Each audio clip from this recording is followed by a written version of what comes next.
Hello, boys and ghouls. It's once again time for Movie Reel. I'm your host, Kevin Tracy.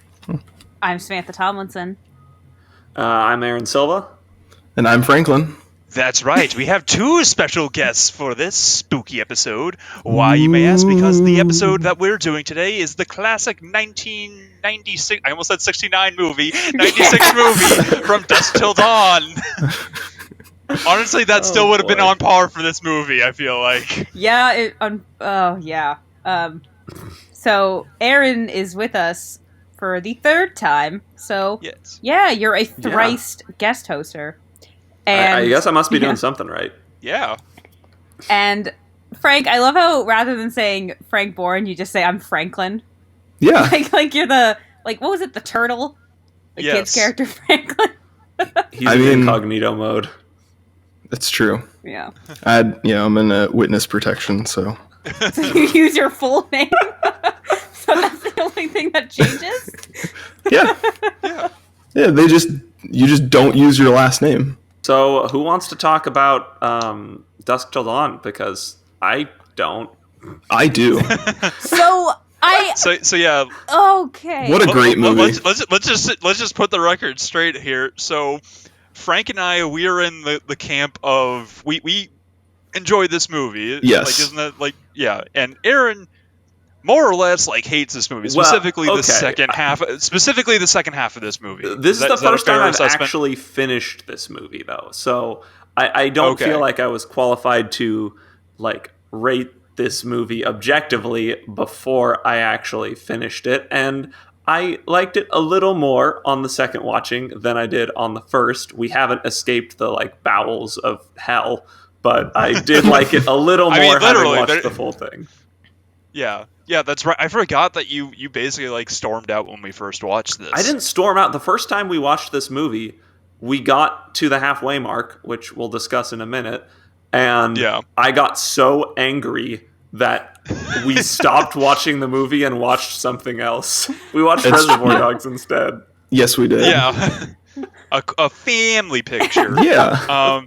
And this was Sam's first time watching it the other night, and I remember getting text updates, and I knew exactly what part you were on. It's oh my god, Sex Machine, no! Jesus Christ, there's a Vietnam flashback. Of course, Frank likes this movie.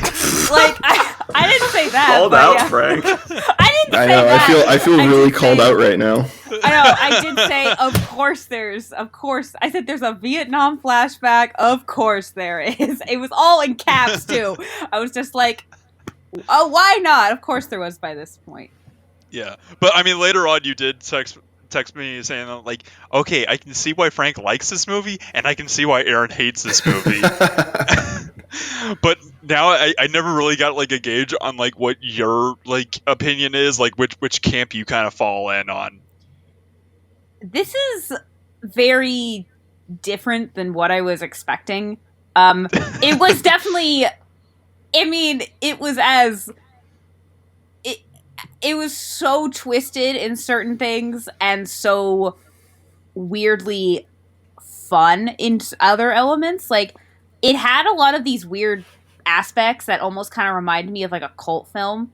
I can see this. It kind of is. But I can see yeah. Oh, it is. 100%. Okay, because there were the fact that it was messed up and kind of funny but also really it was just a very weird movie. I knew two brothers, one being George Clooney and one being Quentin Tarantino, stop at a truck stop or whatever and come across a bunch of vampires. And I also was told... Okay, so you knew beforehand that this movie had vampires. Yes. And I was also told that the first half is written by Tarantino and half is written by Robert Rodriguez. And it's very obvious who wrote what. When the switch happens. Where that split is, Oh my god, it's not even... Oh, it's a very... It's so abundantly clear. To me, it's a very silent handshake. Silent handoff, at a very specific point, and I'm sure we'll get to that later. But, yeah. Yeah, for the most part, I kind of want to just, for the most part, we'll focus on, the first half, and then kind of focus on the second half. But the way that it was really interesting, because the way this movie was made is that they both more or less worked on the script and kind of like worked a little bit on like directing, but they credited themselves as Tarantino wrote the script and Robert Rodriguez directed and edited, and then they both got executive producer credits as well. Right. And it was just really kind of interesting because I know I've told you guys, like, this is kind of like the best way to describe this movie is that it's like one of those writing exercises that you did in school where you start a story for like you write like the first half of like a paragraph, and then you switch your page to the person next to you and they continue the story from where you left off. Yes. And that is exactly how this movie feels, because as Except soon as they like get you to do Mexico, that, it's a completely different story. Yeah. Except when you do that in writing class, I feel like their job is to help move forward the story you are already telling, not to decide to tell something completely different. Yeah, exactly. Yeah. It was just like, this was the same issue I had. I will say it was better in this movie, but it was the same issue I had in Hotel Transylvania, when like 2/3 of the second one, 2/3 during the movie, they just switched plots. And it's like, what? This could have been the plot the whole time. There was no reason to introduce us in the last 20 minutes. And like, okay, can you refresh my memory? It's been a while since I've seen any Hotel Transylvania anything. I haven't had seen any issues of them with this, so it's not a movie I watch all the time. But basically, the grandson is not developing fangs, and he's not exhibiting vampire anything. So they're like, oh, maybe we'll raise him around other people and away from the hotel. And so he's trying to get him to become a vampire. And then at the very end, his birthday's coming up, which is when he should be around this time developing these vampire whatever. And oh my god, Dracula's dad is coming, and he's like a hardcore vampire, and he's not gonna like that he's a human. And it's like, why didn't you introduce this before? Why is this coming up fucking now? Like, at what point in the movie do they introduce that character? I want to say into the maybe into the third act, or end of the second act. It was very late. It was not at a reasonable time. Yeah, well, and you could take that back to this movie too. That's a fair criticism to level at it, because they introduce characters more than halfway through the movie, and you're just sort of like, why? I mean, they're not that important characters, so it's. I was gonna say you could consider them like very secondary characters. Like I don't even think you know one of their names. I think one is Sex Machine, and the other one he has a name. He has a name on the credits. Yeah, he's credited as having a name. Frost it's just is the black guy, and it's Sex Frost. Machine, which says his name, Sex Machine, but the other one does not have a name. Yes. You have to look it up. Yeah, it's never mentioned. I also want to point out that the actor who plays Sex Machine is Tom Savini, who did pretty much like all the special effects for this movie. So like all like the vampire like prosthetics and special effects makeup, like that's all him. That's awesome. And his production team, and he also did pretty much like the special effects for like the Evil Dead movies as well, and has had a very successful career for like all these like monster movies and like special effects and stuff like that. Like gore-fest movies. I mean, 100%. He did a good job in making them look like the way he wanted to. I don't know if I really liked the art direction that they took the vampires in, but like it's more of like a Buffy the Vampire Honestly, Slayer. They look good. Yeah, their faces. Style of vampire. Well, yeah, the vampires in this movie, they were just wildly inconsistent in my opinion, but it did really kind of make it. It did make it like really fun, because like some of it, like Salma Hayek, which was, I think this was like one of her like first movies, like when she kind of like goes like full vampire, she more or less has like a snake head, like very much like scales, and like she looks like the girl Lord fangs. Voldemort took to prom. Yes. Well, let's say in like, I didn't do any research on this, and I'm not an expert on this, but I do think in like Greek mythology there is something. It's like a very early kind of form of a vampire, and they do have like snake-like qualities. So it could be coming from that, but I didn't do any extensive research, so I don't know. Just a thought. I feel like it more draws inspiration, especially given the bit at the very, very end, like the last shot of the movie.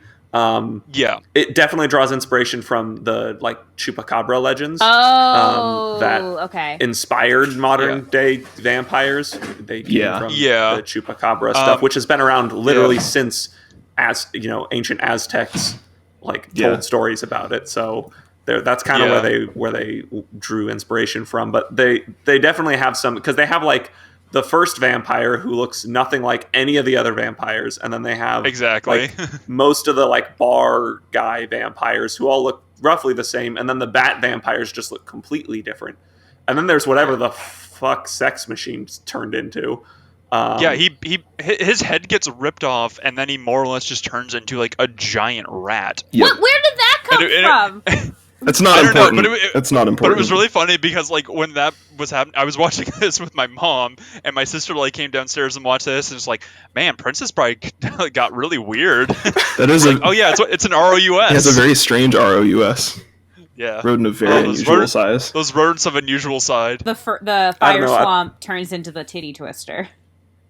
Yes. Oh, but if you're watching the censored version on TV, it is referred to as the kitty twister. Well, they didn't censor any of the dialogue. So whenever anyone says titty twister, they say titty twister. But when the restaurant like name, like the sign says kitty twister.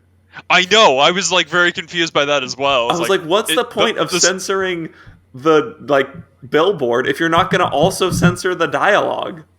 Yeah, the censoring in that movie was so it's really wildly inconsistent. It's really poorly done. But I don't really want to get into the censoring because it's not. No, I just want to point out like a couple things is like half the time like whenever they're saying like the F word, they either like mute like all sound for that, which is like that's a normal thing for like censoring to do, and they do that for like pretty consistently throughout this movie.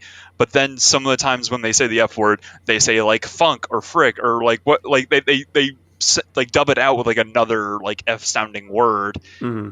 But they do this interchangeably throughout the movie and sometimes in the same scenes. It's like, wait, why are you dubbing it out in one sentence and then changing the way you're dubbing it in another? The censoring was just so inconsistent. It was honestly kind of funny to watch. It's really inconsistent. They cut out a couple small portions of the movie, which the two that they cut out kind of make sense. But then they mute the song that plays during the first bar fight. Really? A little bit, yeah. What was the song? I don't understand why.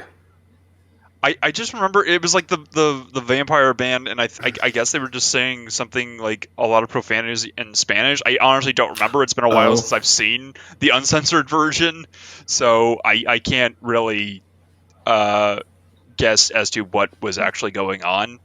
But it was kind of weird. I didn't really fully notice that because there's a lot happening in that scene. Yeah. So should we just like start walking through this movie? Yeah. So, Sam, why don't you take it away? So, it's very obviously the first half is the Quentin Tarantino half, based on the dialogue style and just the facts about the character. Like, to me, this was just it was so much more twisted than like any Quentin Tarantino's character.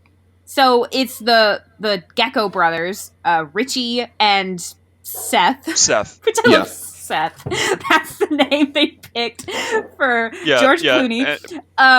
George Clooney and Quentin Tarantino are playing as the Gecko brothers. Yeah. And it's literally, it starts with literally a sheriff walking into this like little convenience store, talking with the cashier, and then just going to the bathroom. And based on the dialogue, I'm like, yeah, this is the Tarantino part, because it's very human and very genuine, and this is a conversation about nothing, and also this is what's going on in my day-to-day. And then he goes to the bathroom, and the Gecko brothers jump out, and they're basically, at cashier's at gunpoint saying you got to get rid of him. And I agree with the cashier, because he makes the point. He said, he comes in and uses my bathroom almost every day. If I told him he couldn't use it, that would have looked more suspicious than me just letting him use it. Yeah. They start to establish very early on that Richie, Quentin Tarantino's character, is like kind of just wants to kill people, and he's very unstable. a very unstable, dangerous person, and he's also like borderline paranoid too. So, because he always just assumes like everyone's onto him. Well, do you ever notice like whenever he starts to go into one of those episodes, there's that audio cue. God, that audio cue is great. Yeah, there's like that kind of like distant like rumble humming noise in the background that designates like when he's gonna like hallucinate something, or he's gonna see something that no one else is seeing because he's just freaking out because he's paranoid or whatever. Yeah, no, I absolutely love that character trait for him. It was just you never knew what he was going to do when he snapped. He was very scary and unpredictable. Yeah, he was very scary and unpredictable, but you could always tell when he was going to do it because of that audio cue. But it was just a matter of how far is he going to take it this time. Yeah. Well, and you have like, I'm sorry, I love the relationship between those two characters in this movie. Maybe too much on a rewatch. I was like, maybe I like this. I'm giving this dialogue more than it deserves because it's good, but it's also like a little campy. Even at the beginning of the movie, like the movie starts out not that campy, and it just scales up the camp until we hit the midpoint, and then they kind of show their hand there at the beginning when they're when the Texas Ranger comes back out of the bathroom and he's talking with the cashier again, and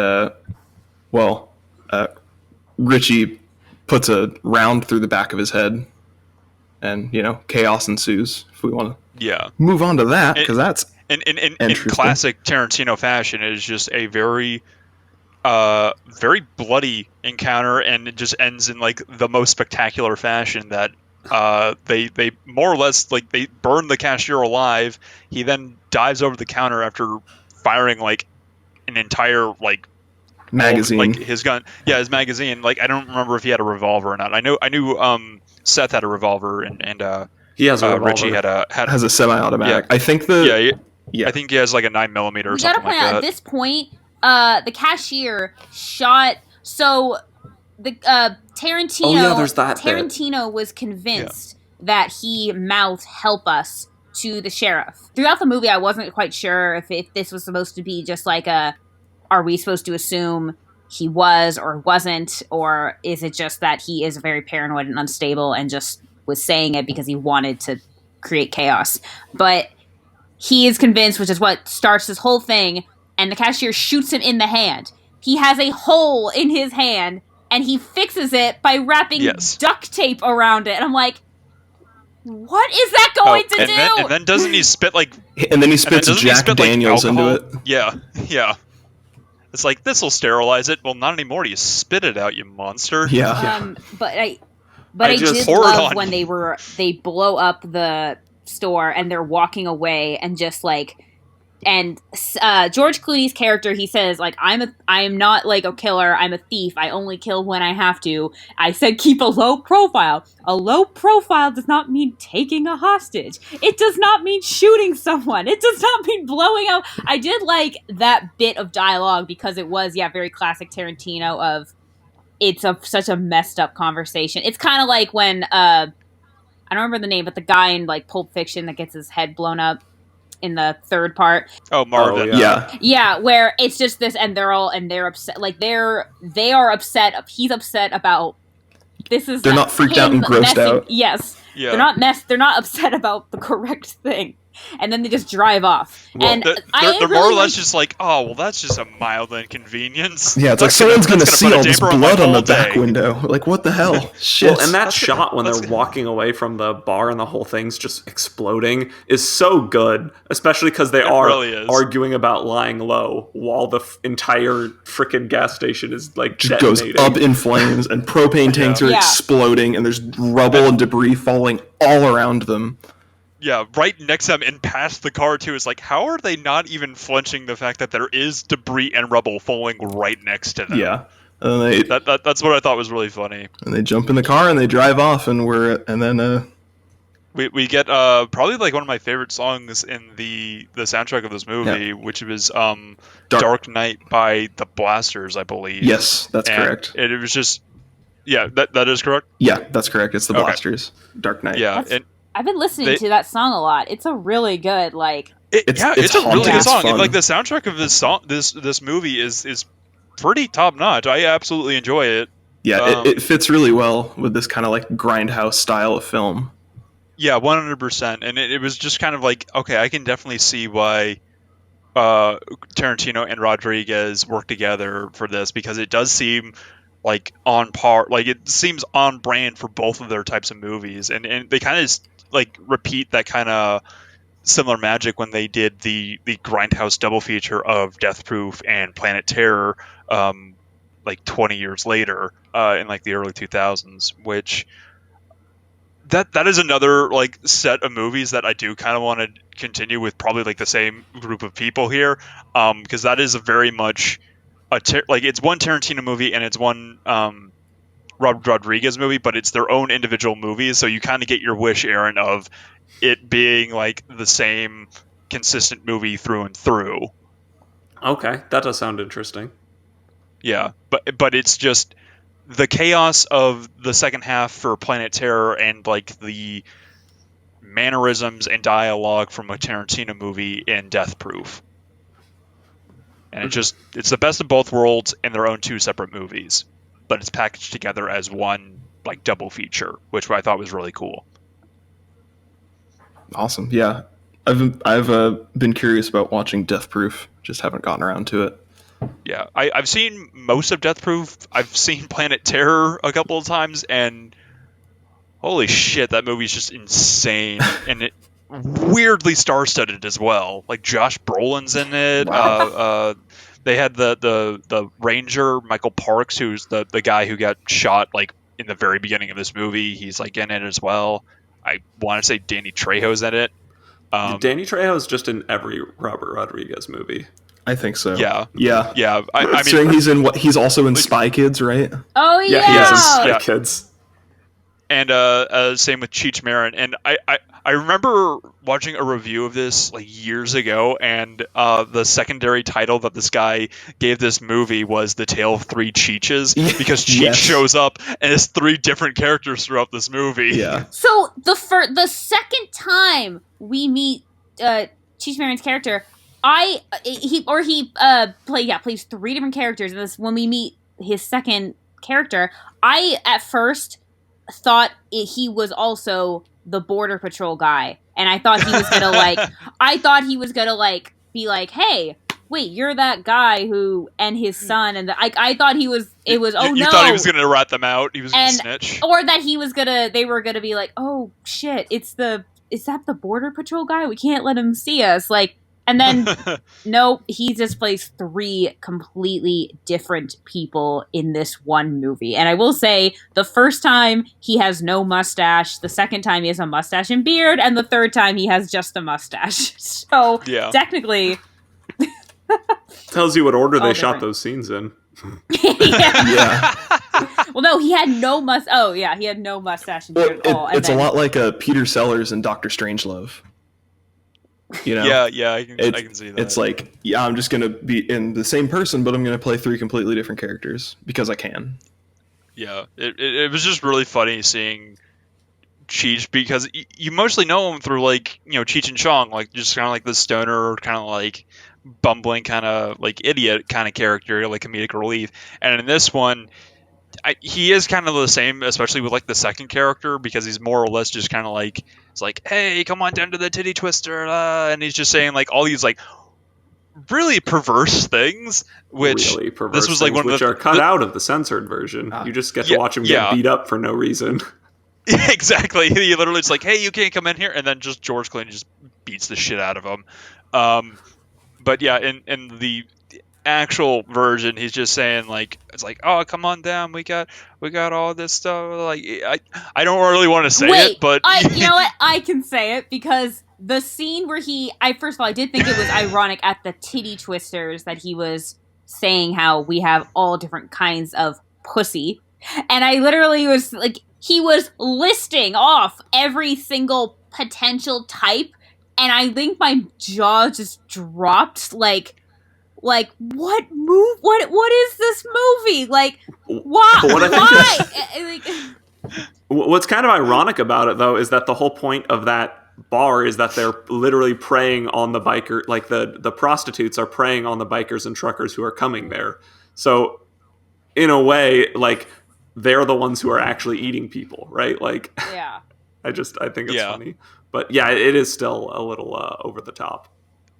Yeah. Well, it's a very over the top movie, so it didn't seem like that was like an out of place scene or anything like that. But it is kind of funny that it is just completely cut from like the censored version, and it just cuts to him like getting his like ass kicked by Clooney and Tarantino for no reason. It's never like fully explained. It's just like, hey, you can't come in here, like just very like matter of factly, like not even like rude or anything, and he just cold cocks him right in the face, breaks his nose, and then Tarantino just kicks him in the ribs while he's down.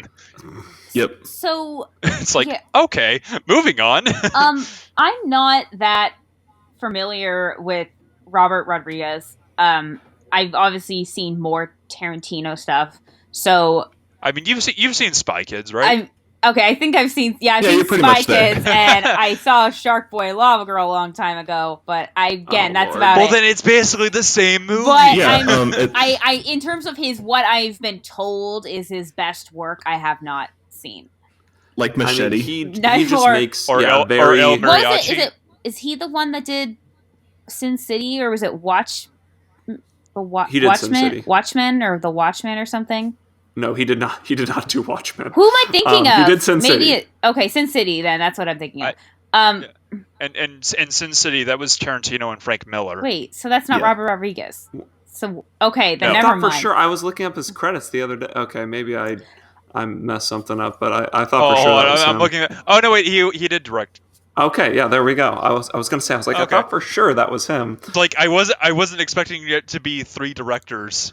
Oh, It's like there's 3 directors for this movie. What? The thing is though, like this script in its entirety, whether it was written by 2 people or 1 person, it seems like, I mean, other than the fact that it is 2 very different writers, and I did feel like the vampires were random, but it did all kind of oddly enough like flow together. It wasn't like I knew there were vampires, so maybe that's why. And I was about to text you like, what the hell? I'm more than halfway in this movie and there are still no vampires. Like, where are, like, I thought they were going to be... It's like Birdemic, Shock and Terror. Exactly. I almost said that. You get 45 minutes through before you see a single bird. I was going to say that. That was what I was thinking, yeah. But, like... Hey, to be fair, they did kind of hint at vampires because in the liquor store, there was a poster in the background that said, I think it was like for like a monster truck rally, but it said Dracula on it. Oh, okay. I don't know. That was behind the counter. That's Easter egg level. That's not actually. Yeah, that's Easter egg. I know. Yeah, I know. But it's like, hey man, there's vampires. Just said Dracula. Yeah. There was a vampire in the first half of the movie. He was on a poster. What are you talking about? Yeah, just like how like there's like that Easter egg of like when. So Richie and Seth, they have a bank teller as hostage, and they hide out in like a motel. And George Clooney character goes out to kind of like scope things out, check out the border, and get some food. And when he comes back, he brings back with him a meal of Big Kahuna Burger from Pulp Fiction. Yeah. And this kind of like ties into like the whole like Tarantino theory that all of his movies exist in the same universe. Well, there were also a pack of Red Apple cigarettes on the dashboard. Yeah, I forgot about that. I was trying to look for that, and it's like, I don't see the Red Apple cigarettes, because that was like the only other thing that I know that's in every single Tarantino movie. I can accept this all being in the same universe, because this is a universe, let's say this is all the same universe, this is a universe where Hitler dies, and the Manson murders didn't happen. oh my gosh, what's her Sharon Tate, right? I'm spacing on her name. Yeah. Sharon Tate. I kept thinking Margot Robbie. I'm like, no, that's who the actress was. Sharon Tate is also alive. Like, it's a weird.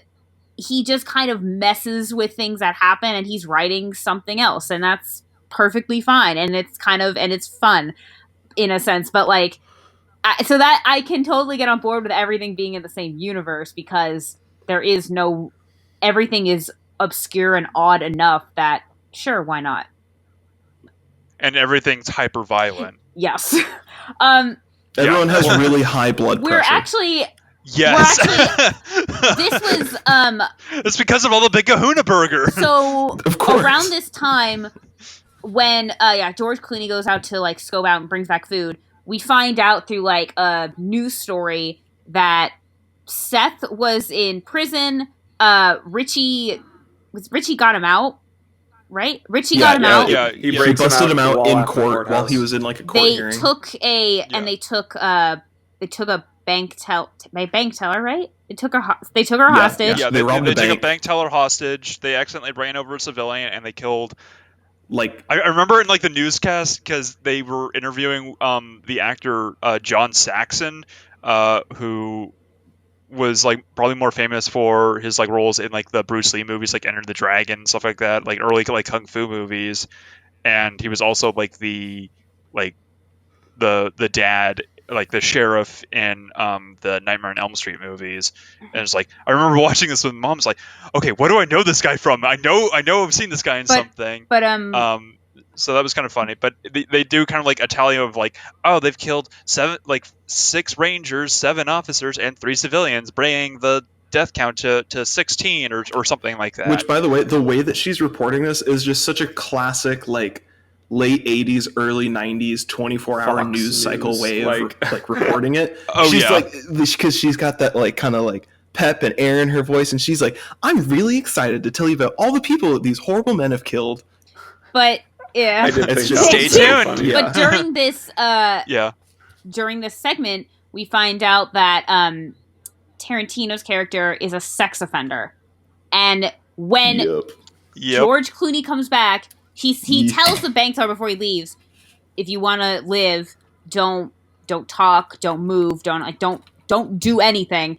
Don't make any noise and do as we say. I would have like raised my hand being like, so if I slide back in the chair and it squeaks, is that count as a noise or is that the chair?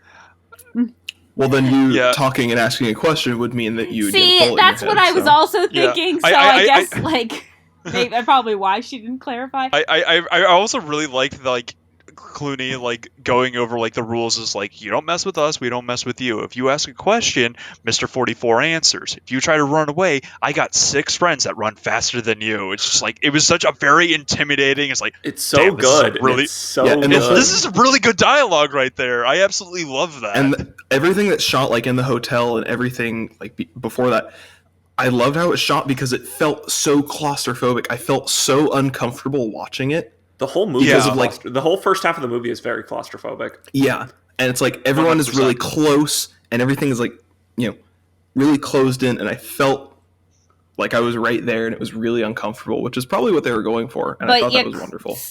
Yeah, I very much love the first half because it very much feels like a very I almost want to say like a noir film of just like how close they are and like how like personal the dialogue is, and they kind of it doesn't really like have like that much of an element of mystery other than where is El Rey, like what is El Rey. Like they keep saying like, oh yeah, we need to pay like Carlos 30% of our take to go to El Rey. It's like, what is El Rey? Like all we know is that it's sanctuary and that it's like Seth almost talks about it like it's like the promised land, it's Providence, but they never explain what El Rey is, and they kind of almost say it at the very end, but then he just says like, no, I'm not telling you. Yeah, which I absolutely love that there's just like a little bit of mystery as to the motivation behind what these guys are doing. Yeah, so after he promises her safety, then we get the scene where he comes back and finds that Quentin Tarantino's character Richie has basically raped and murdered their captive. Yeah. I will say, going back to what Frank was saying, Tarantino, he does not get enough credit for his cinematography decisions, because I did see I've seen this in so many other Tarantino films of like the trunk shot. The trunk shot. The half shot of, you see like there's a wall dividing it and you see Tarantino, but you don't see the other half of the room that he's in. You see like half the door, like things like that. But and he had told her like, oh yeah, come on, sit on the bed with me and we'll watch TV. Yeah, watch some TV and with she's me. of course so terrified. She's of course going to just obey, thinking, and then we find out he's a sex offender. As they ask. And I do appreciate that we don't get full. I really loved how this was cut. It happened off screen. Yeah, Seth walks in and just sees and it just does these very quick little cuts and shots of almost just one frame. But it's so messed up. I mean, we do, although we do kind of see it when he turns around and we see it over his shoulder. Yeah, yeah, we almost see it from Richie's perspective, and we see it over his shoulder. Yeah, and it's just I mean, it is a little bit obscure because Clooney is more or less kind of blocking the doorway, but we see enough to know is oh, that is something bad. A lot of blood. That is a lot of blood.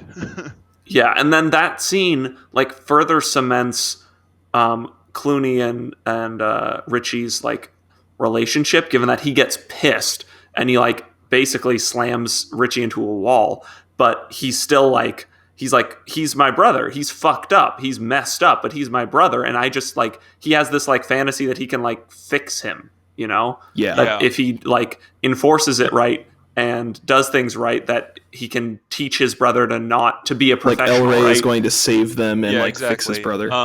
So while this is going on, we jump to Harvey Keitel and his family on vacation to, I believe they said El Paso is their next stop. They're basically going on a cross country trip in their motorhome, and it's him, his adopted son, and his daughter, who is played by God, I keep forgetting her name, Juliette Lewis, and I really liked Harvey Keitel's character of he's a minister who's lost his faith because his wife died. It felt and very it's Stephen King. Yeah, it's exactly right. It's just I still believe in God, but I do not love him enough to continue what I'm doing. And his daughter just can't fully process that. And it's well, what would mommy say? It's mama's got nothing to say. She's dead. And it was really funny because both my mom and I laughed about that. And it's this is such a morbid joke. And it's I don't even think that was meant to be a joke. And we're just, it was just so uncomfortable. That scene was just so uncomfortable that we needed to laugh. I mean, Harvey's character is okay. I felt both his children were very flat. Especially, well, I mean, they're very much the naive kind of audience kind of character. She asks every single question she asks in the exact same tone of voice.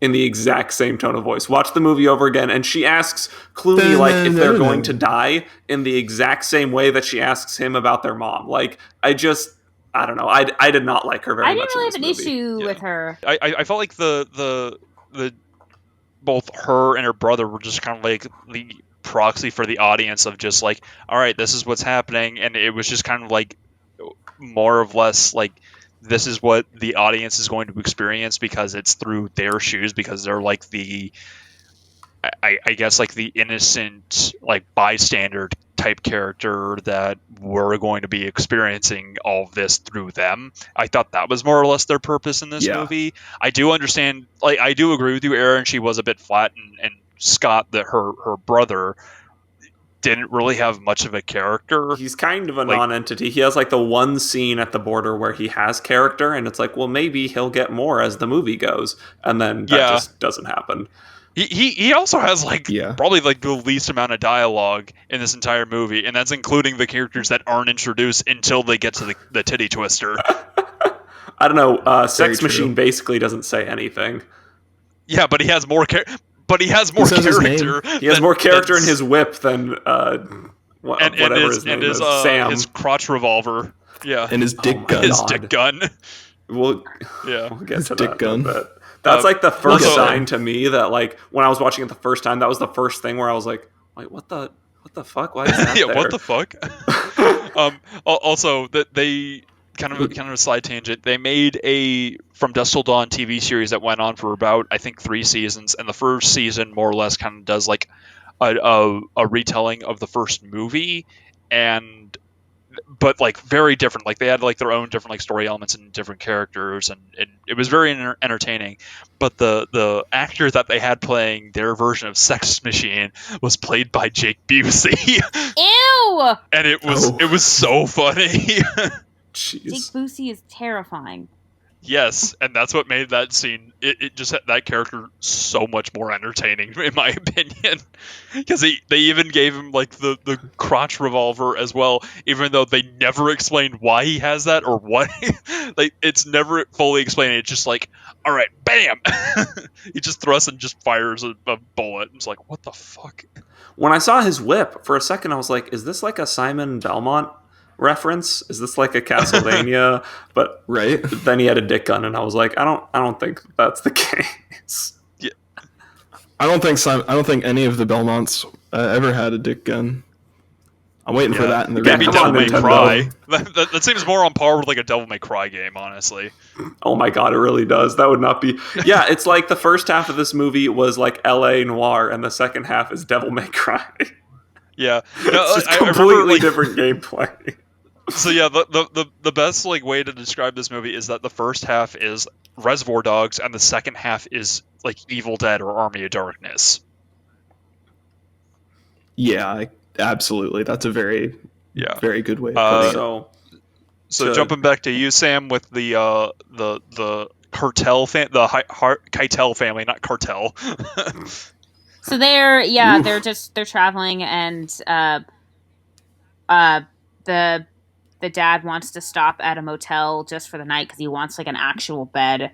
And who is also staying at that motel? It's the Gecko brothers. And I thought this part was really weird was because Seth is just out there in the parking lot, just like eating his burger and like drinking. And they almost like he just is standing in the middle of the parking lot. They almost hit him and they stop, and he just still stands there and then walks away. And they're all like, "What the hell?" And then later, that's they Richie asks if he can borrow their ice bucket, and that's when they like burst in and like hold them hostage. And I just was like, so what was the? And I didn't understand. Was it they're picking them? I'm assuming because they have the RV. They have the RV. But in the moment, it seemed more like he's doing it because at first I thought it was because they, this family saw them and they're wanted. And so it was like they're taking hostages, like no witnesses kind of thing. But I think I just didn't like the dick move of him just being out in the street. If he had like been seen through the window or something, I don't know. It just seemed very like it came off. I mean, I don't know. Something about it just rubbed me the wrong way. It bothered me because it was such a dick ass move. I'm like that would have just. Well, he is a dick character. No, I know it would have pissed me off, but then it just like. I don't know. It was just. I thought that was just kind of weird, but well, because like I think the point of that scene is like he's out in the parking lot because he doesn't want to be in their apartment for obvious reasons. Yeah, and he's also probably looking for ways to get across the border. Yeah, but he finds this family with an RV. So the moment he sees the RV, he steps in front of it because he wants to see who's inside of it. Because an RV is a much easier vehicle to get yourself through a checkpoint like that than a car. Because and once he sees, okay, we've got, let me see, an older man and his 2 kids. Well, 2 kids make great hostages to get him to do what we want to do, and the vehicle will work. Yeah, this will probably work. Okay. Yeah, that's a fair assessment of like them kind of like breaking down how to get across the border, because at that point they had the news was speculating they'd get him in 48 hours, and because the car that they had beforehand was basically just like an Oldsmobile or something. It was a beat up rally. Yeah, and their plan beforehand might have involved using their hostage to get across somehow, like having her drive or something like that. But that plan sort of went up in smoke, so that's out of the equation. Yeah. This was just a very much like on the fly plan. It's just like, all right, well, we still need a hostage since we can't use the bank teller anymore. The mother of 4 that the news report calls her. I forget. Gloria Hill. Yeah. Bank teller hostage Gloria Hill, mother of 4, has been taken hostage. So Oops. they're holding the family hostage, and the daughter was just swimming and comes back in and sees like two men with guns in her family's room, and Tarantino is just disturbingly eyeing her, and he is hallucinating, or his paranoia. He's assuming that she's like asking him to like. Oh yeah, they cut that out of the second version too. Thankfully, thank God, like even Seth was like told her, okay, grab clothes and you got 3 minutes, go and change. And later when they're in the RV and they're heading to Mexico, Tarantino leans okay. So I so unsettling. And two things. One, I feel like I never really paid that much attention. I was kept being told Tarantino had like a foot fetish, and I feel like up until recently it shows up so often in this movie. And up until recently I wasn't like right. like I believed it, and I just wasn't that aware of it, because I'm like, okay, this person's barefoot, I don't really see what the big deal is. Like, it didn't. Yes, but we started on a very slow pan but up this from time her bare feet. It was so pervy and gross, and she's a teenager, and then he leans over. Don't worry, folks, it gets worse. And he leans over and he says, "Did you mean what you said before?" And she's like, "What are you talking about?" And he's like, "In the motel." And she's like, "What did I say?" And he's like, "Well, I'll do it." He's about to say, and I'm just like, this whole, and then even from the front, Seth's like, "Hey, Rich, I told you not to talk to them," and I just thought it was just like, I think what upset, the second thing that kind of disturbed me up in a more unsettling way than this was that Tarantino does have a kind of twisted mind. I mean, we've seen his work, but he wrote this character and chose to and for some reason was like, I have to play the sex offender character, and something about that just like It's a little weird, huh? Too, like, I like him a lot, and one of the reasons why I do like Tarantino is I don't know if he's my favorite writer. I think he is a really talented writer. I think he's a really talented director. I actually want to see him just as a director, not as a writer-director, because I think that'd be really great. But I also just like him as a person, because it's like, he's so passionate about what he does, and he loves film and like cinema so much, and like it's almost like adorable how like passionate he is for his work. And for some reason, it was so unsettling to me, the fact that it was so overboard, and the fact that it's not even just that it's so overboard, and the fact that he wrote it. It's the fact that it's all those things, and he's the one that had to play this character. Like, yeah, well, I feel like he had to pick it, because if he picked anyone else, well, first of all, I can't really think of anyone else who could portray it as well, unsettling as Tarantino did. But I feel like he kind of did it himself, because he realized that, first of all, he had like a clear vision in mind, and I feel like if he picked anyone else for this role, they would try to make it a little bit more subtle or subdued, rather than as over the top and as extreme as Tarantino did in this movie. He goes all out. He lays it all on the table of like, yeah, I'm a fucked up dude. What are you gonna do about it? Whereas if it was anyone else, like, I might do this. Whereas Tarantino's like, oh, I will do this. It's just a matter of when I'm going to do it. We also have to think he'd done 5 movies before this. Yeah. His only 2 really big ones were Reservoir Dogs and Pulp Fiction. It includes Reservoir Dogs in 92, True Romance in 93, Pulp Fiction and Natural Born Killers in 94, and 4 Rooms in 95. When did Jackie Brown happen?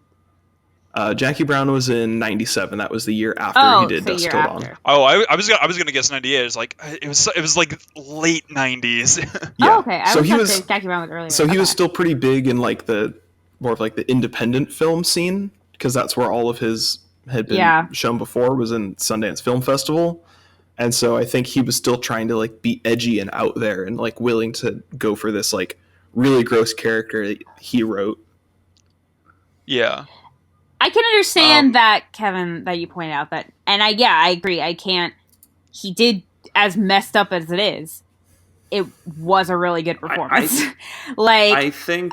Well, it was decent. He's Tarantino. I thought he could be a little flat at some points, but he did a good job of conveying this character who's simultaneously extremely dangerous and threatening, and also like whiny and like childlike. And like clearly the younger brother, like almost like a wimpy kid type deal when Seth is involved, but he's still the scariest character. And honestly, he's the character that you're expecting to be very problematic and very threatening at the end of the movie. Yeah. At least that's what I got from him. It does get to a point where it's like he causes more trouble than needed, especially like when they eventually do get to the border. They're hiding in the bathroom with Kate, and they have Scott and Jacob like in the front seat, basically said like, all right, you get us across the border, and if you say anything, just remember I have a gun to your daughter's head. And when they're in there, Seth says something to Richie that basically sets him off. It's like, don't be a nut. Yeah, don't be a nut. And it's like, what do you mean don't be a nut? Are you asking, you insinuating that I've been a nut before? It's like, no, I'm just saying be cool. It's like, yeah, you mean that, but you mean the other thing too. So it just, he like keeps like escalating to the point where like Cheech Marin, the first time Officer we see Cheech. him, is like, yeah, Officer Cheech. Sorry, officer. Quick salute. He like notices that like, okay, there's something else in here. It's like, oh, that's my daughter. It's like, I thought it was just you and your son. I meant me and my son and my daughter. I'm checking out the whole thing. Yeah, it's like, all right, I'm checking out the whole thing. Okay, two things. And first of all, I want to backpedal just a little bit. The scene right before that, like when they're in the RV heading towards the border. There's this great quote. I just had to write it down because I liked it so much. It was, I think it was Kate looks to Richie and he's like, so what's in Mexico? You know, because like that's where they're going. He's like, yeah, he's just like, Mexicans. It's like, that's great. Like, this is perfect. So wise. I forgot you told me you took notes. Yeah, I did. I took notes. It's just, yeah, I loved that. Just like, so what's in Mexico? Mexicans. Genius. Oh my god. I mean, that is true. And also, he's not wrong. It's just he's such an asshole, and I love that. Yeah, that was just wonderful. And then when they're when the Officer Cheech is going through the RV, we talk about like that's a pretty big bathroom for an old RV. It fit 3 people in it. Granted, they were all shoulder to shoulder, but like they put 3 people in like this old ass RV's bathroom. Yeah, and the fact that he was able to like Cheech was able to open the door all the way, not see either of them, like Clooney or Tarantino, because they're hiding in like the shower stall. And Tarantino like, right is unconscious the toilet and limp. Yeah, because Seth had to like punched him in the face. Yeah, he had to cold cock him. And it was really funny because Kate eventually goes, "Thanks," and then like Seth just like kind of like sighs and just like, "Oh, it's come to this." Well, yeah. So like in that scene, that border patrol scene, like we see the escalation of tensions between him and his brother, and we actually get. I just love that scene. It's so tense. It's so like. It's good. It's really good. Very especially since Jacob and Scott are like arguing over whether or not they should tell the border patrol officers or the cops that the Gecko brothers are back there with their with Scott's sister, and they're arguing. It's like, I run the show. It's like, Dad, you're not running the show. They run the show. It's like, I run the show. I make the plays. You back the plays. I need you to cover me. And they're just like arguing back and forth, like for like a very limited time. I've seen reality TV. Oh yeah, I loved that. I saw this reality show where they kill all the guys once they don't let anyone live. Yeah, they take you out into the desert. Yeah, they're just gonna take us out in the desert and they're gonna shoot us. It's like no, I'm making the plays. Like, no, Dad, they're in charge. It's like, I make the plays, you back the plays, and it was just, I really loved that they had that like he is trying to convince his son that like he's the one in charge. Mm-hmm. Like he's like kind of like trying to like establish like the hierarchy of the situation of like, yeah, they're in charge, but you still have to do what I say because I'm your dad. And it's like, I'm not going to let you endanger everyone here, including your sister, who currently has a gun to her head in the back room, in the bathroom. And I really loved that like very tense moment of what are they going to do, and how is this going to play out? Because that when I first saw this, I didn't know what they were going to do. That whole border scene is just so good, and then they succeed in getting through it. Which, can we just point out, the Border Patrol checkpoints do not work like that. No, they get through there so easy. I know, I'm like, geez, what do you want at a regular toll? There are dogs, there are x-rays, they have heat, they have ways to scan inside your vehicle. They will check literally every cupboard and drawer. It's not just they send a dude in to go yeah, no, you're fine. So, yeah. I don't know. When my mom was a chaperone for when I was in high school, the seniors, the ones ahead of me, she was chaperoning their grad night, and she was so shocked how they literally just were asking the students, so does anybody have any drugs or alcohol on them? No? Okay. It's I'm not a narc. Do! Yeah. Ooh, me. Damn, you caught me, officer. I've got a weed. You're broke. You're fine. You're broke. Is that a weed? You wore me down. Yeah. How did he know that he knows that officer knows that drug users are so honest. If you ask somebody if they use policy. drugs, they legally have to tell you. Yeah. You a cop, you legally have to tell me you're a cop. Are you a drug dealer? You legally have to tell me if you're a drug dealer. Damn, you caught me, officer. Looks like I'm going to liar's jail. Oh. So this interrogation is so tough. To get back on track, Sam. So they're in Mexico now. They get through the border, and I will say the dynamic seemed to slightly shift when they got through the border, because Seth kept threatening and saying, if you turn us in, we're you're dead, you're all gone. Basically, if you betray us, you're dead. Yep. So don't betray us. And when his son's trying to convince him, no, just turn him in, we're here, there are cops here, and he doesn't do it. He is a guy who has no faith, but he is putting a lot of faith in Seth and believing he does have honor. He has no spiritual faith. That doesn't mean he doesn't have faith. No, I know, but I know, but he is still there is that. So I feel even though he's kind of lost his spiritual faith, he still is looking for this guy having some honor. And I know that's not necessarily related to religion, but I do think that is that can be kind of linked to it. But anyway, regardless, whether it is or isn't. Congratulations, you're in Mexico. Yeah, because Seth does kind of portray himself as a man of honor. It's I don't kill people unless I have to, and as long as you guys don't give me a reason to kill you guys are going to be fine. I'm not unstable like my brother, who's been ogling your daughter this whole time. You don't like that, do you? He's no, I do not. But what I meant was they get through the patrol and the whole attitude changes. Yeah, and they seem to be, as opposed to him, he's still in charge, but he's a lot more lackadaisical. And then once he gets him from being, what's his name again? Harvey Keitel's character? Jacob Fuller. Once he saves him from being thrown out of the titty twister, I think by that point they're equals. Or they're almost equals. Well, they're because before, they have a mutual respect for each other. I think Seth it's actually at the moment where Clooney's character is getting slammed because he's going to go beat the shit out of the bouncer who grabbed him. And Jacob challenges him for the first time in the whole trip and says, "Are you too stupid to know when you've won?" And he's such a loser. And they drink they drink are you together. So much of a loser you don't realize. Yeah, it's are you so much of a loser that you can't realize that you've won? The entire state of Texas and the FBI are looking for you. Did they find you? No. You've won.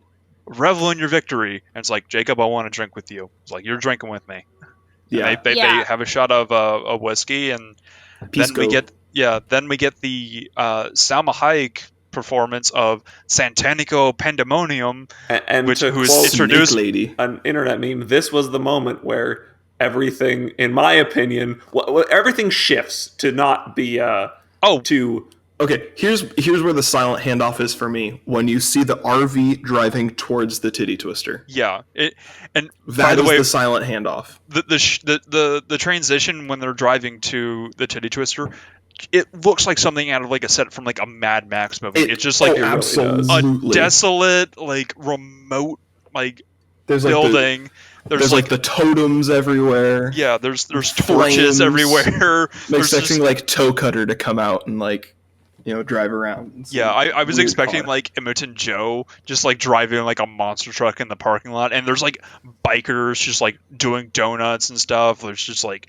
truck drivers drinking beer, and then there's the whole second appearance of Cheech Marin, who's doing like his like sales pitch of like, hey, we got all this carnival barker. Yeah, that's basically what it is. I heard pages flipping. Did you write that down in your notes? Yes, I said Cheech the carnival barker. Also, like I hear paper ruffle. I need a picture of your notes. This is hilarious. Okay, I took like 3 pages of notes. It's a small notebook, so it's not like I took 3 giant pages of notes. Also, the neon sign for the titty twister, I don't think that's CG. I think someone actually made that sign. 100%. That is a real that's another thing. I love everything is almost pretty much a practical effect in this movie. Yeah, and there's like very limited CG, and it's usually just like the vampires like dissolving, but everything else like. But even like, that just looks real. like it's just a sped up like, you know, they're just like melting styrofoam like they did like for Raiders of the Lost Ark. Yeah, which it's a practical process. It just looks very rushed and kind of like cartoony now, but I feel like that kind of matches the style of this movie because it is a very cartoony scene once like shit hits the fan, which is in like 10 minutes. Right. Because it gets to a point where I swear to God, this feels like a Call of Duty Zombies game where just like 4 badasses who are completely different and are badasses for like their own thing. Like we got Frost, who's like a literally a Vietnam vet. Yeah, and who's played by Fred Williamson, who did like a lot of like blaxploitation movies in the past, and an apparent like at one point he literally. Yeah, he literally rips like one of the dude's hearts out. It's like, ha, come on, monkey man. And it's like, oh yeah. And the heart's still like beating in his hand, and they're just like all like beating the guy with like pool cues. Like, hold up. Then he just takes a pencil and stabs the heart, and he just collapses. Like, huh? Perfect. That's weird. We skipped over it's some so stuff here. Hilarious. Yeah, we skipped over like 5 minutes there. We have the performance from what's her name? Salma Hayek playing Santanico Pandemonium, which is hilarious got, if like, you know what snake Danny that is Trejo on behind her. the bar. Yeah, no, he is like it's crazy watching Danny Trejo in this because he looks like such a he's a pup in this. He looks so young compared to like him in like Machete and like everything else that he's done lately. Oh yeah, I think of him like now. I don't even know what the last thing I saw him in was, but like he is an old dude now. Mm-hmm. Yeah, no, the difference is like night and day between like the last thing that you probably saw him in and this.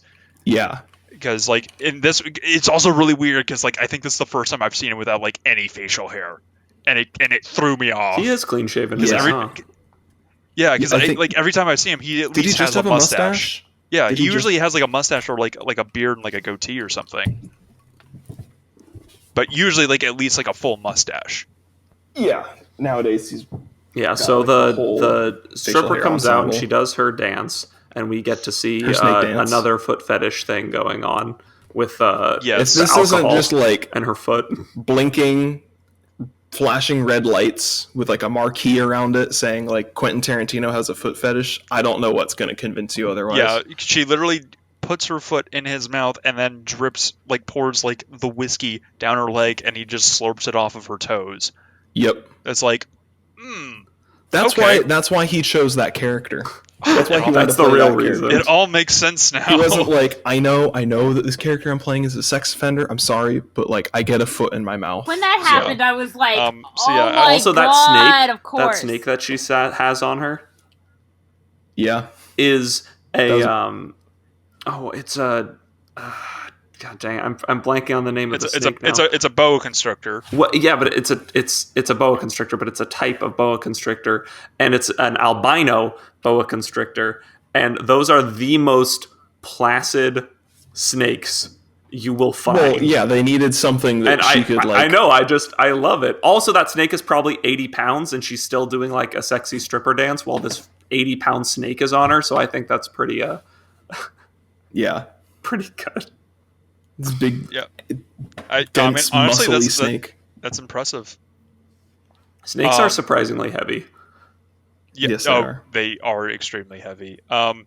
So like as soon as she's done with her dance, Carnival Barker, Cheech Marin, who I'm looking at the credits for like all of his names. He's Beauregard, he's Carlos, who's like the guy that Seth and Richie are trying to rendezvous with, and his Carnival Barker's character's name is, I'm not kidding, Chet Pussy. Oh my god.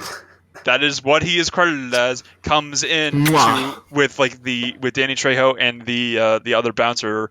Is like, hey, these pendejos, they broke my nose, broke my finger, and this guy kicked me in the ribs, and it escalates there to the point where Seth and Richie shoot all three of them, and after one of them pulls a knife. Yeah, one of them pulls a knife and stabs Richie in his bullet hole hand. I kept thinking they were going to do something with that, because he gets injured in the hand twice. Like, you expect that to like be something, and that never comes back again. He just gets stabbed in the hand again.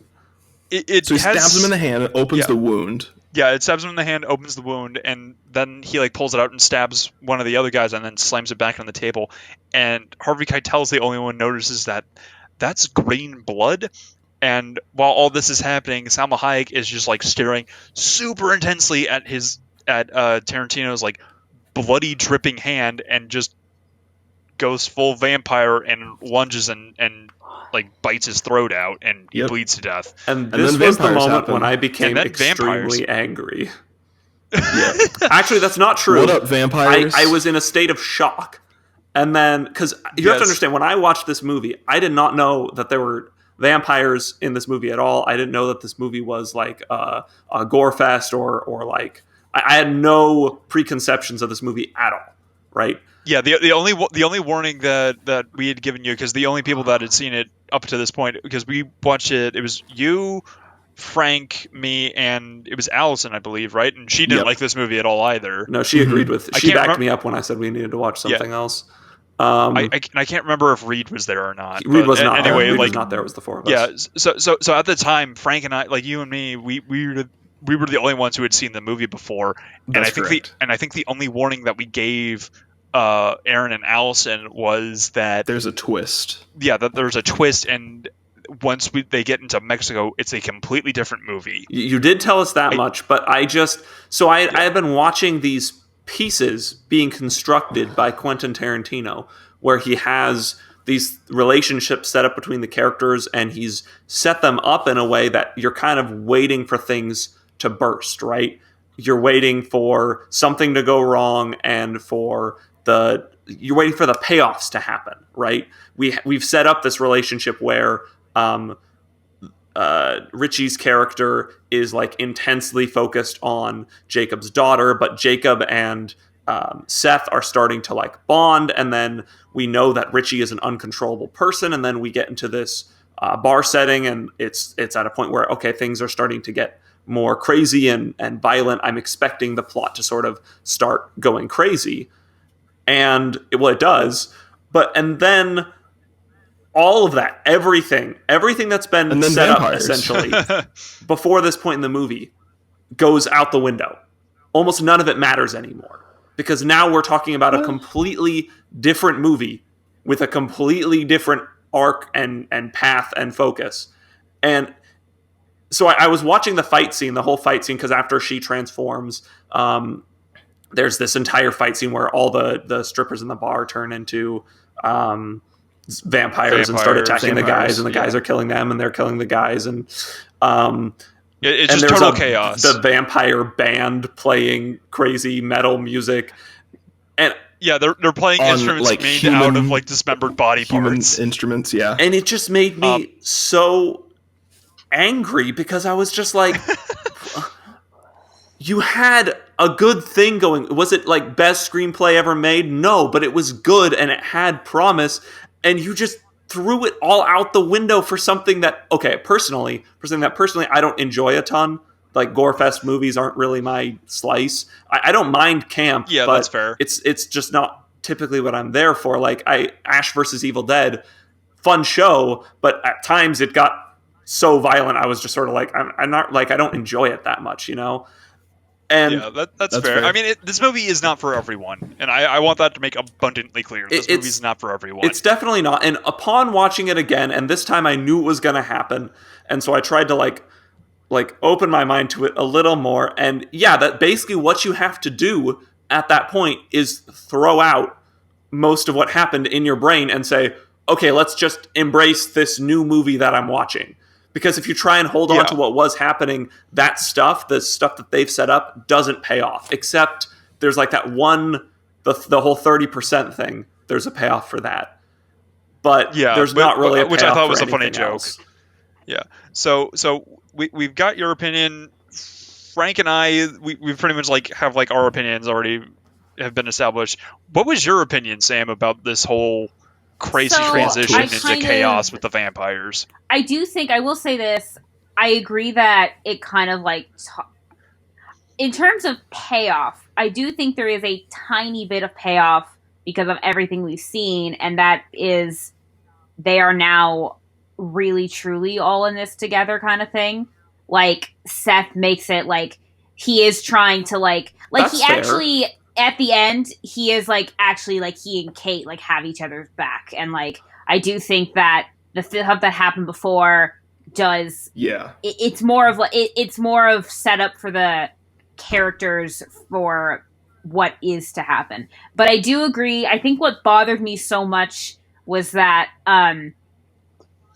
they wrote this together, but was it together like separately? Did Robert Rodriguez just write an ending and then he's like, I'll make this work? Because I kept thinking, let's say I thought the vampires are going to be introduced significantly earlier. Like, let's say they get to the titty twisters, like the beginning at the end of the first act, if they had gotten there, right? Yeah, or at least beginning a second act, yeah. And like then them like staying alive through the night is the objective, not what that's what they're doing for the rest of the movie. And I kept thinking, like, okay, how would that work? So maybe we do start off with that scene. We could start off with that scene of like, well, the focus then in that case would be more on the family. And if we want to keep the Gecko brothers in, okay, we keep that opening of them blowing up the convenience store, then focus on the family until they're being held hostage by the brothers, and then it all kind of ties together. Yeah. I think it just seemed like it could have blended even better, but Tarantino's like backstory of the brothers was obviously very crucial to him, whereas the vampires and the gore and excitement was very important to Robert Rodriguez. I would have loved to have been a fly on the wall for the writing process of this movie. This like seems, how much attention to detail they wanted to put on which character. Like, it's kind of abundant in the film, like which parts were written by who, but like was there like any back and forth? Like, was there any like creative differences when actually writing this? Like, no, we need more focus on this instead of this. This needs to be introduced earlier. Like, I just would have loved to find out like how much like percentage wise was written by which director. I mean, it is kind of obvious in the film, like pretty much like as soon as they get into Mexico, like that is Rob Rodriguez's baby. Yeah. And it definitely kind of has the same mannerisms of like over the top gore, gratuitous violence, and nudity, and has that very much like campy grindhouse, borderline Evil Dead kind of vibe to it, which only kind of is cemented more because they had the same guy who did the special effects with Tom Savini. It was just kind of interesting, and I honestly I could probably just watch like an entire documentary of just like them writing this movie, and I would find that extremely entertaining. What I think I want to hear is, so I know why this frustrates me so much, right? And that they spend so much time laying pipe for a story that they don't fulfill on. What I want to know is, when you guys watched it, you guys really liked this movie, or at least had fun with it. And I want to see from your guys' perspective why that didn't bother you at all.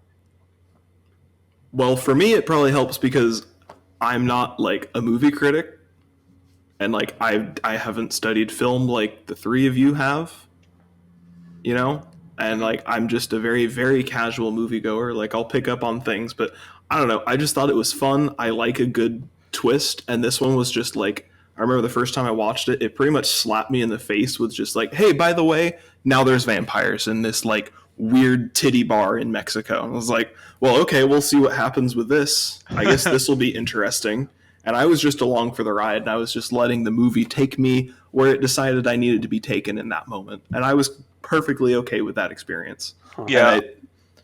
It was a very jarring transition because suddenly this lady is a vampire and she's, trying to eat Richie there. But like, I was like, you know what? We'll see what happens. Well, and they do lampshade it a little bit with the line, because I didn't watch far enough to see this the first time, but the bit where George Clooney's like, hey, so vampires are real. I didn't know vampires are real, but apparently vampires are fucking real. So how do we deal with vampires? Like, so they kind of. I do. Yeah. I love also, that. I love that a lot. I love that little like powwow they have. Of like, do we have any silvers? Like, silver doesn't work, dumbass. That's werewolves. No. I'm pretty sure silver. Pretty sure silver's the same with vampires too. Like, well, do we have any silver? No. Okay then. Are we talking about like shit who we've cares? read in an actual book about vampires, or are we just going off of Pulp Fiction's idea, or not Pulp Fiction, pop culture's idea of how to kill vampires? You mean like a Time Life novel? It's like, I'll take that as a no. Yeah. Also, like, everyone just like suddenly there were these things that were like, they didn't look like traditional vampires, but they were like, and I really like that. And then everyone was just like, we got it. These are vampires. We got to kill them like vampires. Yeah. So they're like throwing them on like table legs and like stabbing them in the heart and like doing all this stuff. And it's like, so everyone just knows how to kill vampires. Yes, and everyone's super good at it too, apparently. Yeah. Also, you think if you're like vampires setting up like a fake bar to kill people in, wouldn't you want to avoid things that are like made out of wood? Oh my god! I really think they would have had that. like a ton of metal stuff in that bar. This bar is filled with things that can kill them. Like, oh yeah, these chairs, the legs be broken off and used as stakes? Yeah, these pool cues? Yeah. Is there a chandelier that if it lands on someone gonna set me on fire and turn me and kill me? Oh, impale me. Which I mean, also just poorly boarded up windows. It just for a bar that vampires. They were not trying.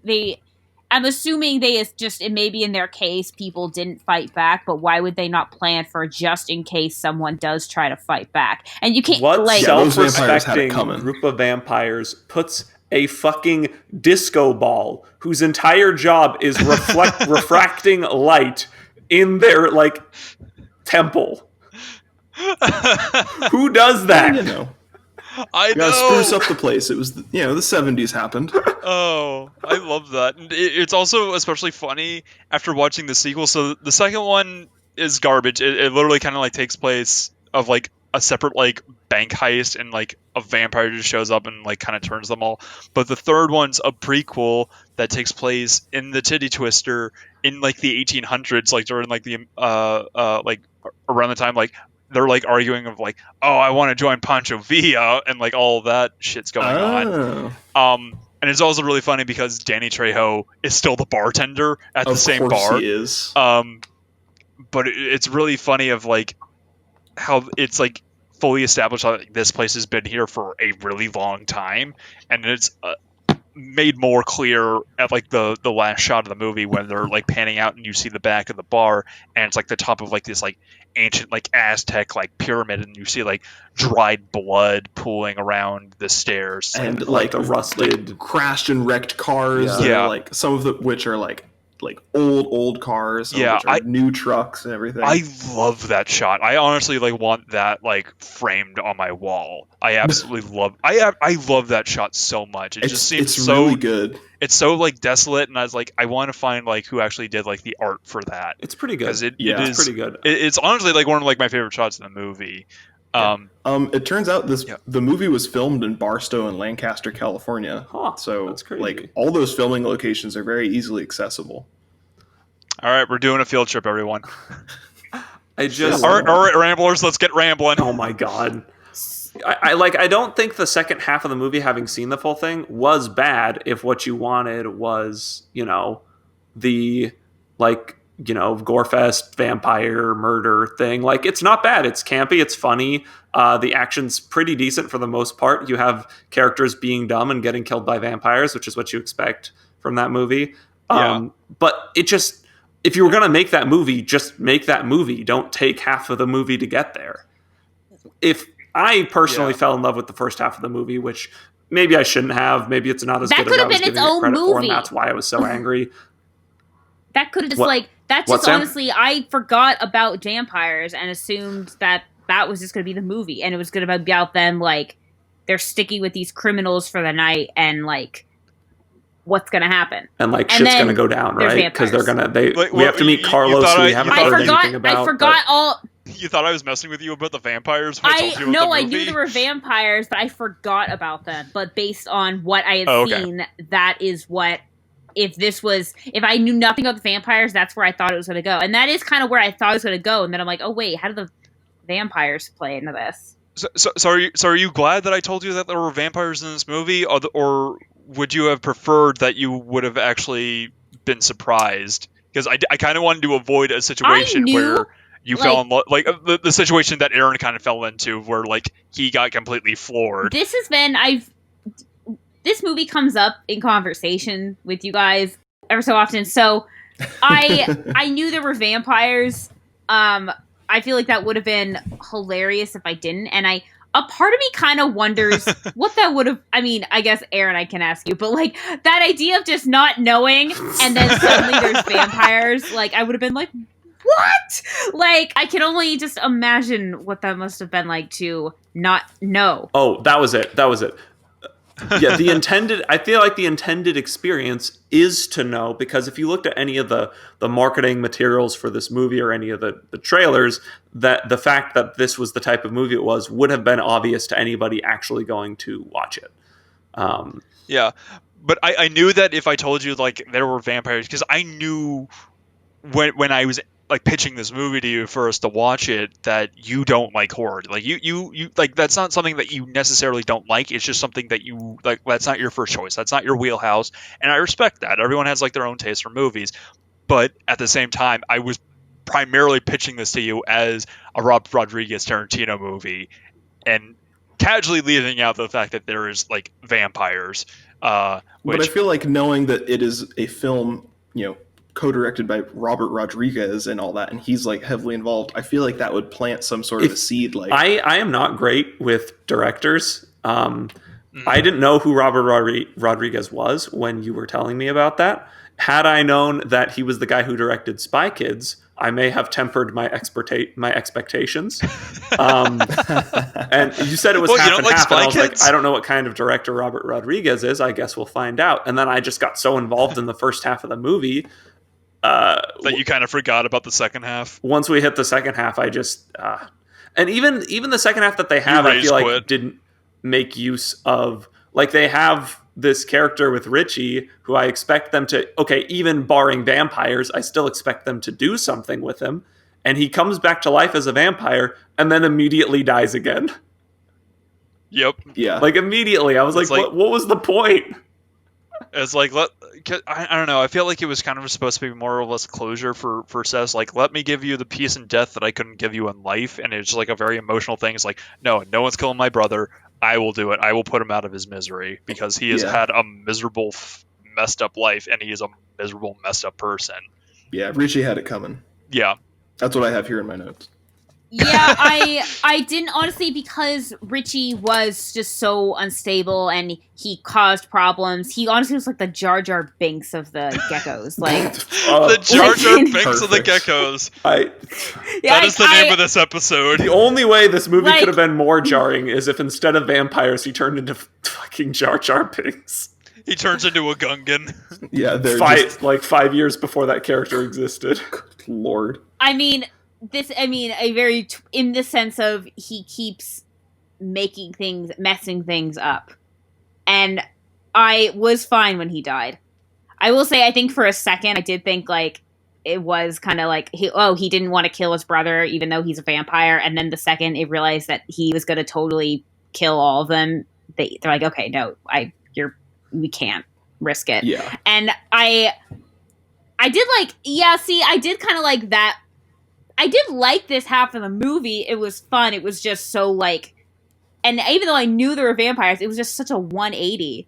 And yeah, it really is. but I did like, so Harvey Keitel gets bitten, and I kind of thought, because he's a holy man, maybe I thought something was gonna change and he was gonna be protected. Nope, he dies, and he makes his kids promise to kill him.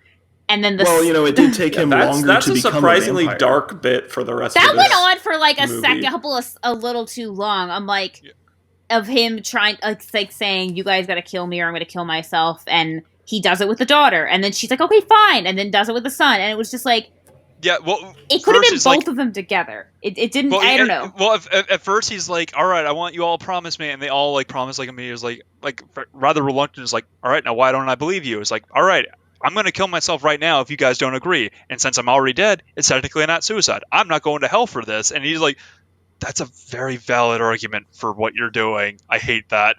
I hate that that's so valid. It makes sense to me. But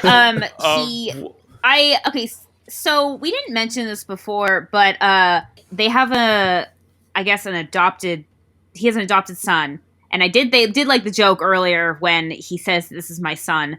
And Seth says, like, you don't look Japanese. And he's like, neither does he. He looks Chinese. And I'm like, but so it kind of did bother me. I do agree that Kate came off a little flat, but I didn't really mind her as a character. She was just because she had a character though. Scott didn't. She did have a character, and her best scenes were in the second half of the movie where she just gets to look like a badass and shoot vampires with a crossbow. Yeah, she actually did a good job in those scenes. I also want to point out, why did they actually have a crossbow in like a coffin-shaped box with a cross on it? Why would vampires have that, even if they did take that unwillingly off of like one of the truck shipments?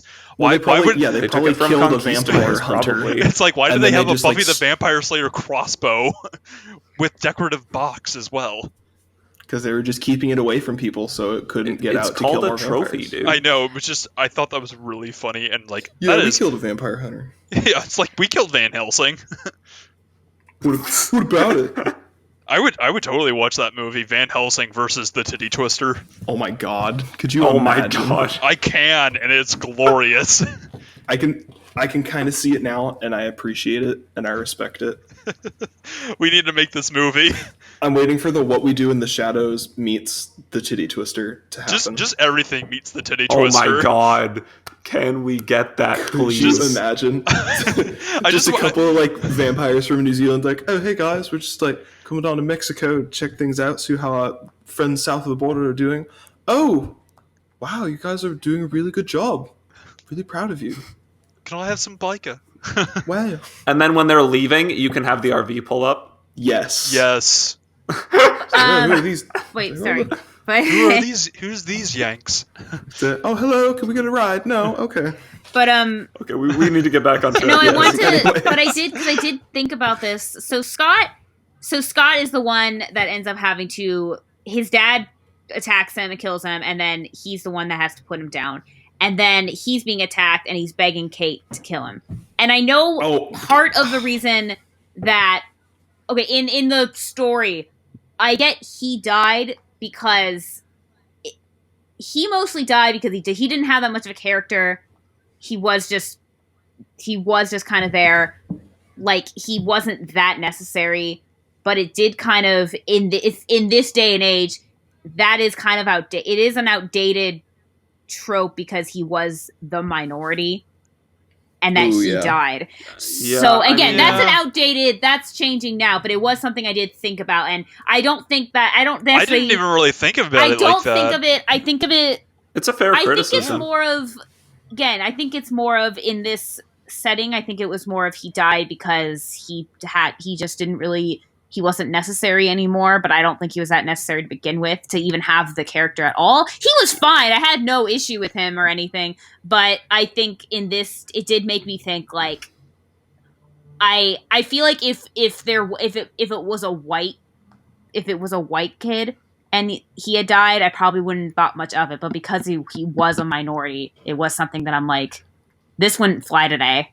I think the director just killed him off because they wanted to have two people left at the end. And they were like, well, I guess we'll kill him too. I also didn't like how he died. He's like being held by like a bunch of vampires, and he's just like, kill me, Kate. Yeah, he's the only character in this movie that like outright suffers. Yeah. Yeah, but he's I feel like if that actually happened and you were being eaten alive by several you'd be screaming. members of the undead, you'd be like, kill me! Oh god! And he's just like, kill me, Kate. You gotta do it. I will say, he's like almost like choking on his own blood. He's like, kill me, Kate. Oh, like something like that. Like that would kind of like justify why he's saying it like almost in like a hoarse whisper. So I guess Seth and Kate, like that would have made more sense. Seth and Kate are the last two standing, and Carlos, who's the guy they're waiting for to do the deal, like he then played by Cheech Marin, he shows up. He's like knocking on the door, and they're like, shoot the windows, and or shoot the door so they can like bust out. But because it's sunrise now, and there's enough holes that the vampires can't outright get them. I was thinking, if Kate, I was thinking during this, if Kate survives this, if her whole family dies, she has a great origin story for being a vampire hunter, right? But like that, that's the sequel. I would watch. There is, I don't know. I honestly thought From Dusk Till Dawn series. I haven't watched it, but. The series, I remember watching like the first series or like the first two seasons, and it's really good actually. I think you would actually like it better than the movie, Aaron. Like it does. But is it better than Ice Fantasy? Nothing's better than Ice really Fantasy. Nothing's better than Ice Fantasy. Yeah, the bit at the end where he like haggles with Carlos was kind of humorous and kind of good. Yeah, it's like. I did love the dialogue at the end. Like, what were they, psychos? No, they were vampires.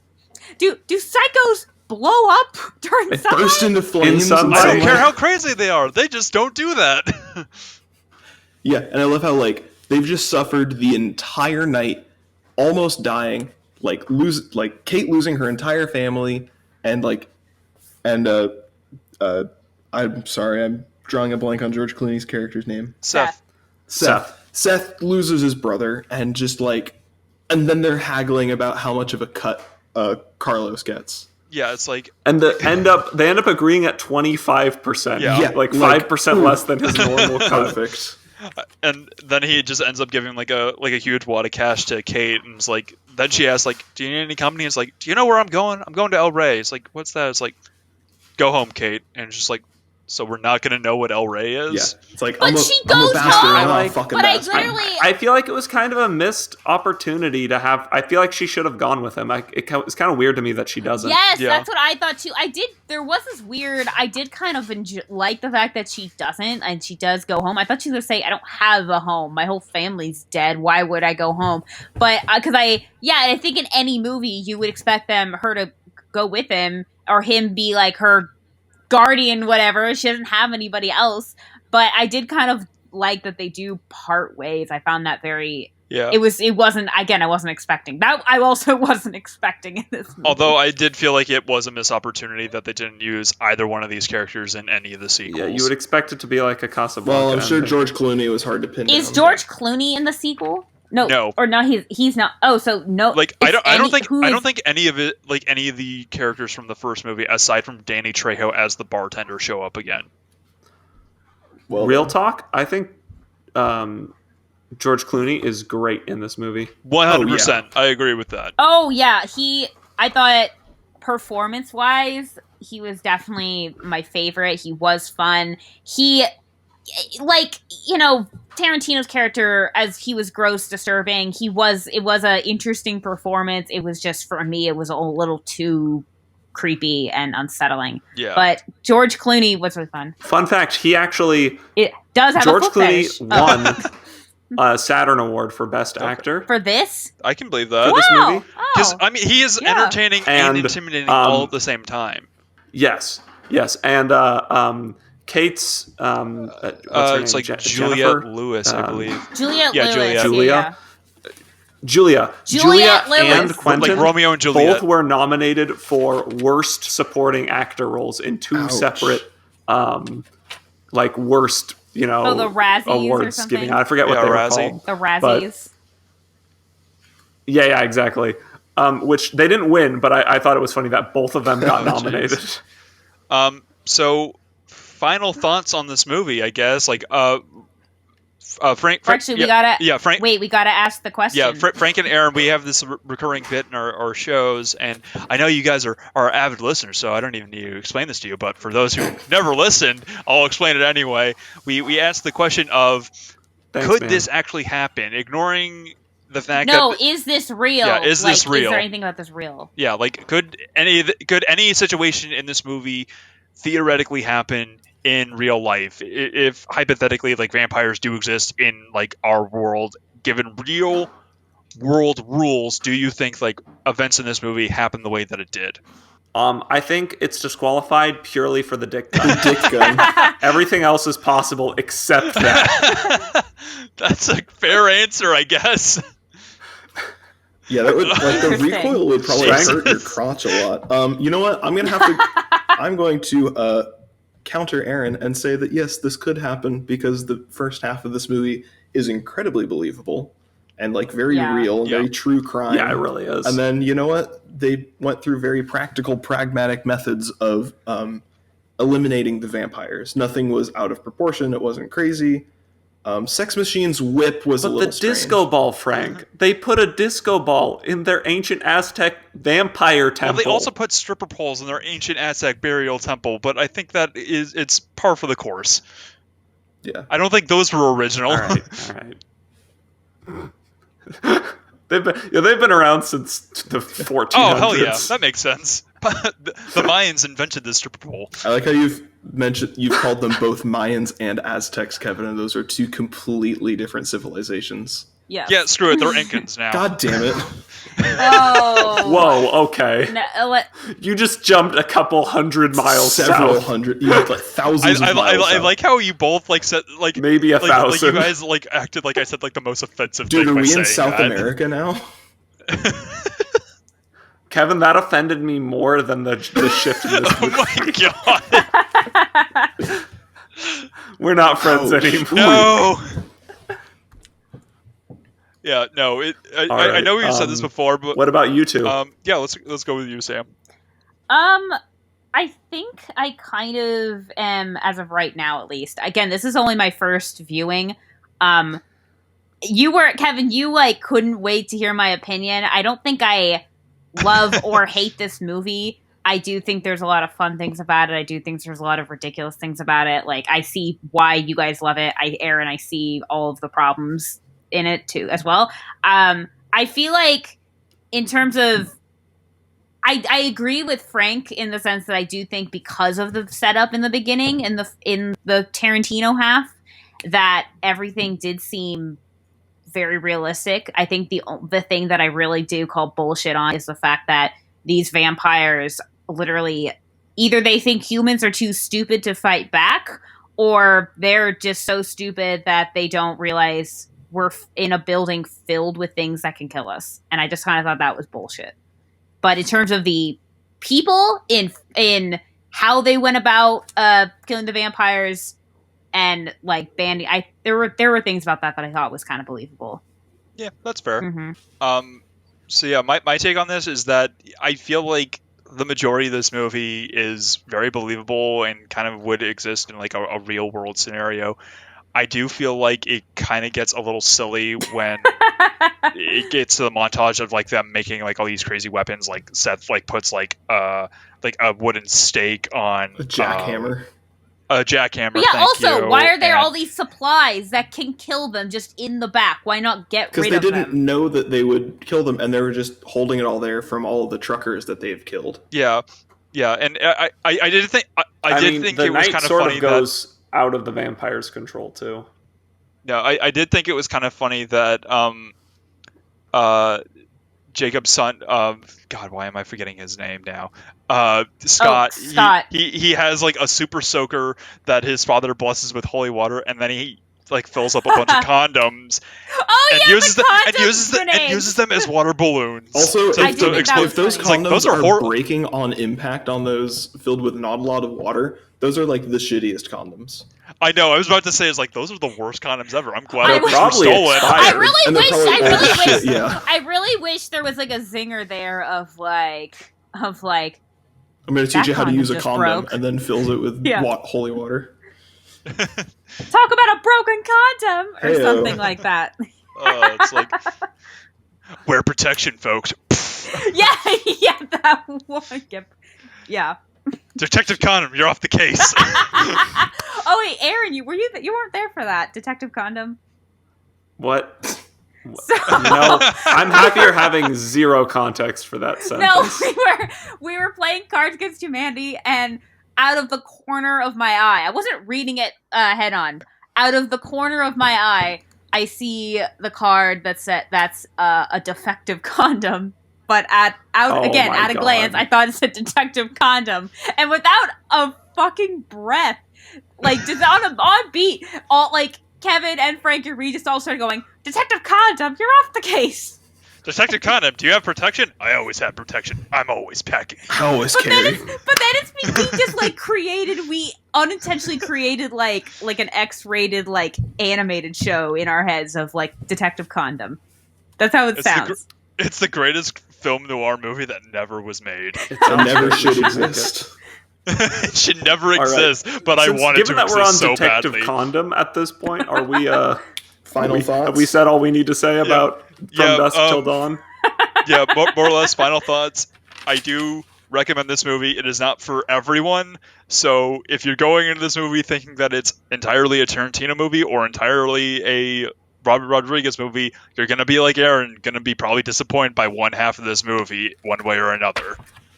Your brain will be like as if it was hit by a condom grenade and kind of explode. Detective Condom will not be there to save you. Anyone else have any final thoughts? Sit down, buckle up, because this is just a batshit crazy movie. I give it 4 out of 5. You give it 4. You get 4.5 fangs. Yes. 4.5 defective condoms out of 5. Read my mind. Yep. Holy water condom. So grenades. Is the half a broken condom? Yes. Oh my god. Jesus. All right. It's a baby. Right. It's so. Anyways. Okay. Anyway, I'm Kevin Tracy. I'm Samantha Tomlinson. Aaron Silva. And I've been Franklin. And you've been listening to Movie Reel, folks. Goodbye, everybody, and listen to our Halloween episode. Whoa!